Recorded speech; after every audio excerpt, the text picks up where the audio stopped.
we all seek, or most of us seek, to be healthy, happy, and not decline and not age. Why is it that almost nobody, in fact, almost nobody we know, doesn't go through those phases of decline?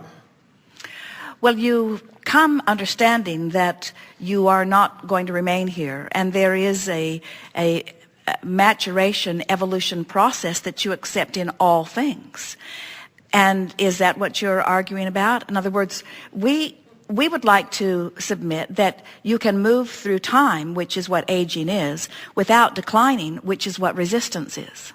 So how do we do that? Because nobody really seems to be doing that. Are we on the verge of achieving that? It would help if you would stop offering that flawed premise that nobody's doing it. In other words, because you won't have access to it. As long as your premise is nobody's doing it, they could be all around you and you wouldn't see them. You see? Sure. So what is ultimate thriving from your point of view? What would you be looking for? Well, on a physical level, being exuberant, being able to run 100 miles every day, being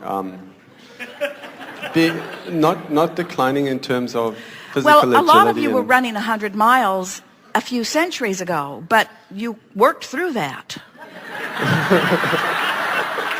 You expanded way past that. In other words, you really want to run 100 miles a day? I do. But not having, for example, stiffness in the joints.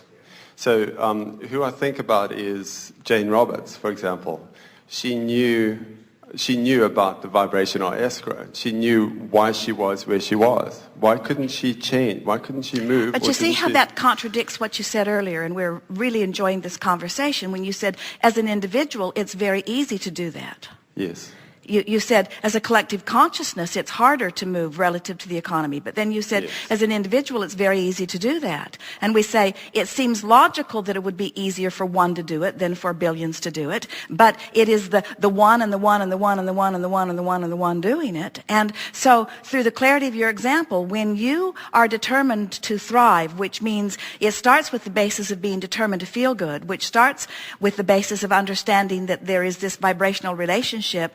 When you consciously, and you could begin at any time of your life, it's wonderful that when the little ones get here, they already know that. That's why their vitality and their expansion is so robust. And the longer you live here, the more most of you find things to fuss and worry about, and so you just layer yourself with these levels of things that you worry about until there is more and more resistance that you pick up. And so it's an interesting thing. This declining process that you're talking about is that life causes you to ask for more, but in the observation of where you are, you don't take the gain. And then, because you didn't take the gain, now the absence of it is more acute, which causes you to ask for more. But if you don't move in the direction of it, then the absence of this expansion is more acute. And so what causes the decline is life keeps causing you to expand, but you don't use your mind to take the vibrational expansion. And so the expansion is what is causing the decline. Woo! The expansion is what is well, let's word it more accurately and more fairly. Without the expansion, there could not be decline, because without the expansion, there could not be resistance to the expansion.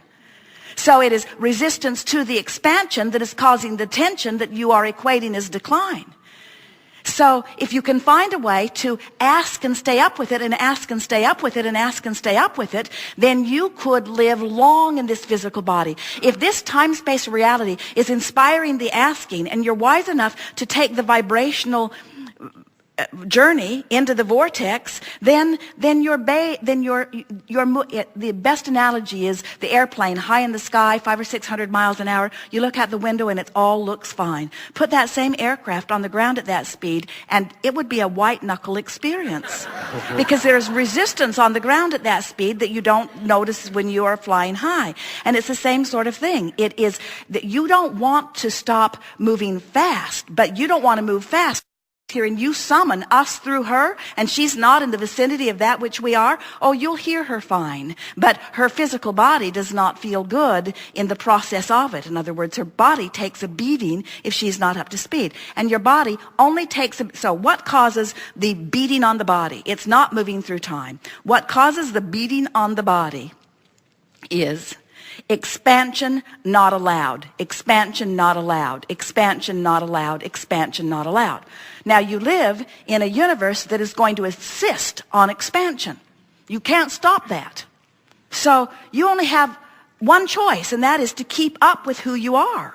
You're like a two-headed monster. We just want both heads to get going in the same direction, you see. So when you say, I want it, but, or I want to thrive, but the economy isn't going well, or I want to thrive, but the economy isn't going well, and I don't think that one person can make a difference, you can't take back your desire for your own abundance, and you can't take back your desire for your abundance of your world. You've got to find a way of lining up with it. And it might mean ignoring or defying the reality that seems to exist and getting into that vibrational reality. You might have to be temporarily untruthful. You might need to be optimistic without justification for your optimism.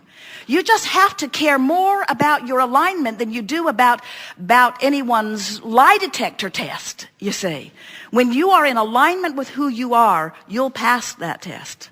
In other words, when you're in alignment, the resources that create worlds are abundant and evident to you. And then others get to see you in your thriving. And many of them are so far outside the vortex that your thriving will just annoy them. And they'll say things like, he's got too big a piece of this pie. We just need to tax him more. So they will. They'll tax you more because you're thriving. And they'll give those taxes to others who aren't thriving. But you know what you'll do? Because it's what you always do. You'll just ask for more and it'll come again. And then they'll say, you could take all of the money that exists, equally disperse it around this planet, and in 10 years it will be right back where it is. Because it gravitates to the vibrational countenance. There's no way that you can divvy it out in terms of action. This is a vibrationally based universe. And when you know it and you begin to flow with the vibration, all is well. And we want to say to you, you have a new leader who knows this. Thank you so much.